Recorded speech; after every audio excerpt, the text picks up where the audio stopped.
restaurants in Terminal A, and it looks like they still have Iron Horse. Oh, hi!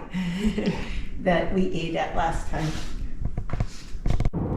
While we have sold our boat, Cabo, we were fortunate to have met some new friends along the way, Claus and Theresa.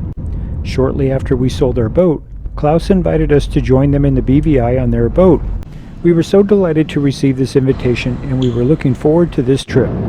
Dennis and Phyllis, friends of theirs, would also be along, so 6 of us would be on their Leopard 42. The time has come, and we're on our way to the BVI. This was our first time flying into Beef Island from Miami, which ended up being a really nice change. The flight path provided an amazing view of St. John of the U.S. Virgin Islands.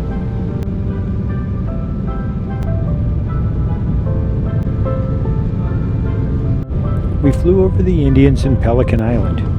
I am sure that the view on the other side of the aircraft provided a good view of Norman and Peter Island. We saw Paraquita Bay, which is where they store the boats during the hurricane season. And the glide path to the runway provided some nice views of the island and of the surrounding waters.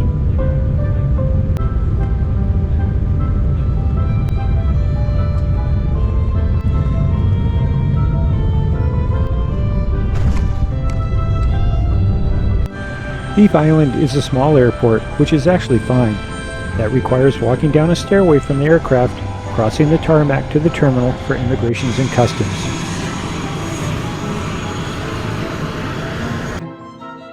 We arrived 2 days after Dennis and Phyllis, so we arranged for a water taxi to take us from Tortola to the Bitter End Yacht Club to catch up with everyone.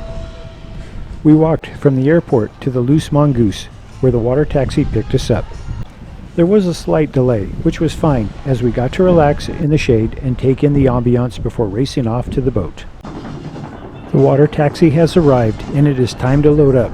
These nearly 50-pound duffel bags are heavy, and I don't have the power to curl them and carry them down the stairs. So it's one step at a time until I get to the bottom.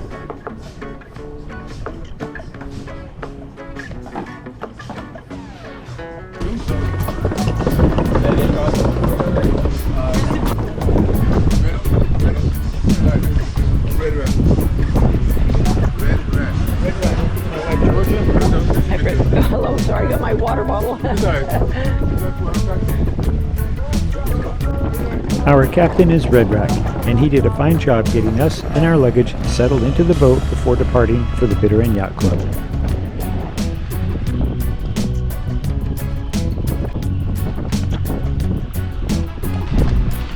Alrighty.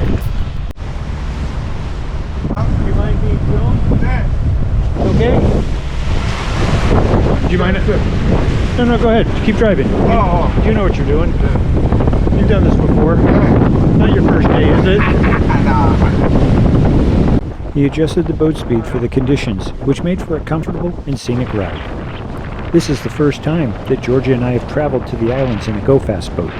It is a different experience to be able to start the engines, push the throttles forward, and travel at speed to the next destination. Granted, we've done that in many other places, just not here. This sailing trip actually started at the Moorings base in Roadtown, Tortola, and from there they sailed to Cooper Island and stayed there for an evening. The next day they sailed to Gorda Sound, where they had plans to go diving. The water taxi took us to the boat, where we caught up with everyone at the Bitter End Yacht Club.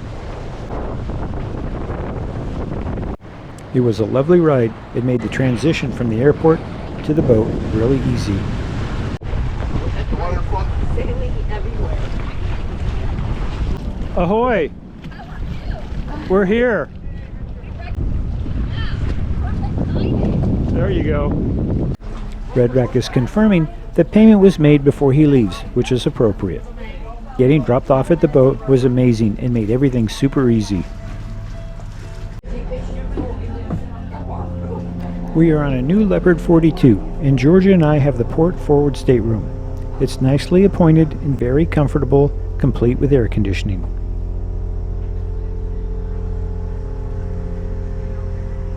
We are on a mooring ball at the Bitter End Yacht Club, which is an amazing resort accessible only by boat. There is something special about needing a boat to get to a destination such as the Bitter End Yacht Club. The label says Moorings 4200, and this is the same boat as the Leopard 42. Walking forward, the hatches are flush with the deck.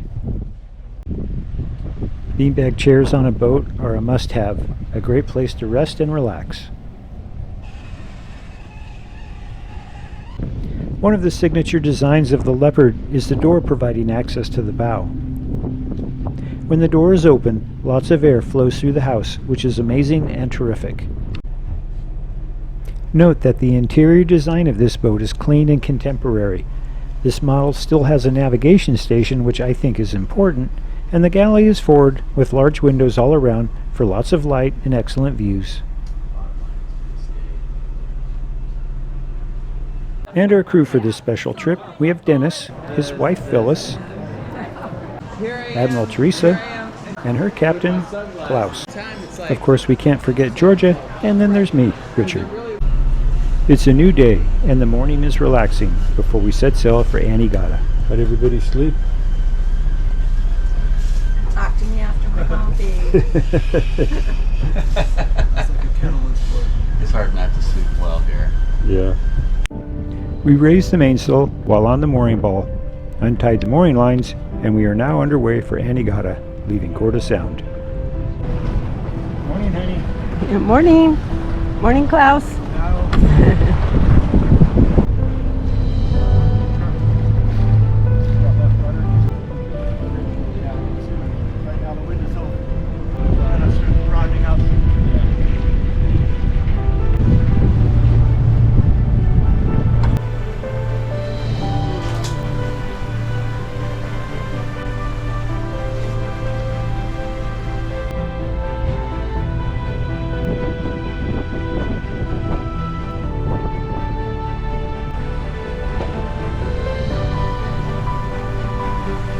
Morning.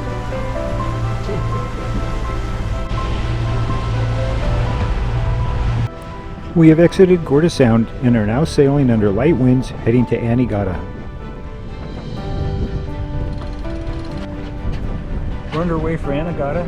Klaus is at the helm. Dennis is hanging out with Georgia. This Leopard 42 has a coach-top salon, which is an amazing place to hang out, especially under sail. Amazing 360-degree views, high off the water, so no spray to contend with most of the time, and it's really comfortable. That's Virgin Gorda in the background.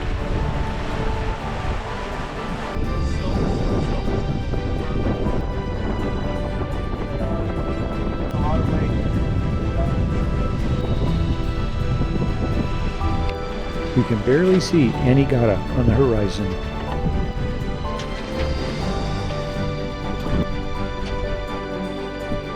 We are almost to Anegada, and it is time to put away the Genoa.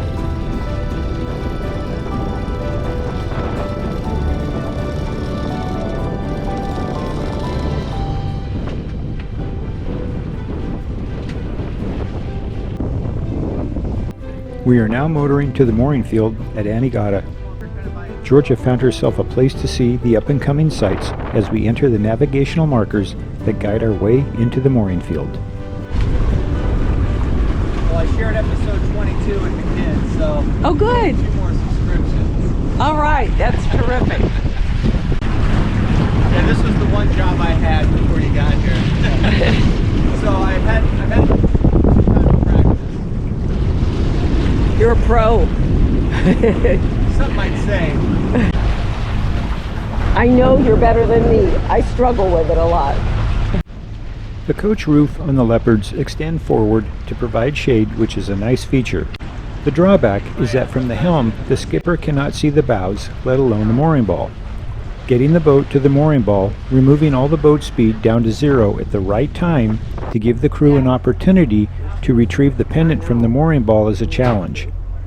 I must compliment our captain on his skill as he got the boat to the ball, scrubbed off all the boat speed down to 0 at exactly the right time, which made it super easy to retrieve the pennant and tie off. And he did this consistently every time we got a mooring ball.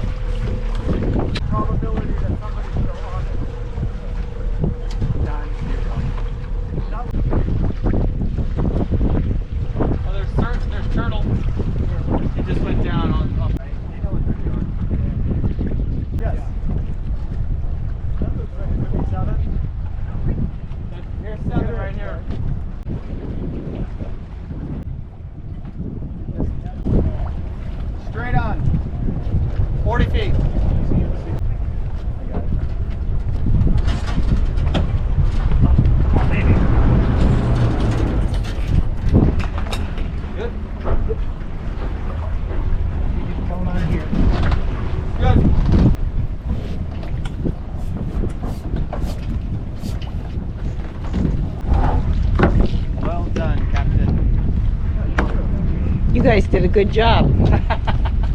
Get over there and high five Dennis. That's right. The boat's Of course, full the captain did do something, but Perfect driving. good job, Klaus. Captain. Yeah, that was all captain.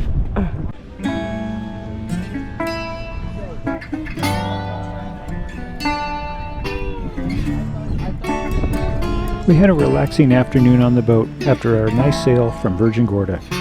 Later, everyone got cleaned up and we went ashore for a lovely dinner at the Wonky Dog. Come back next time for more Anegada adventures. Thanks for watching.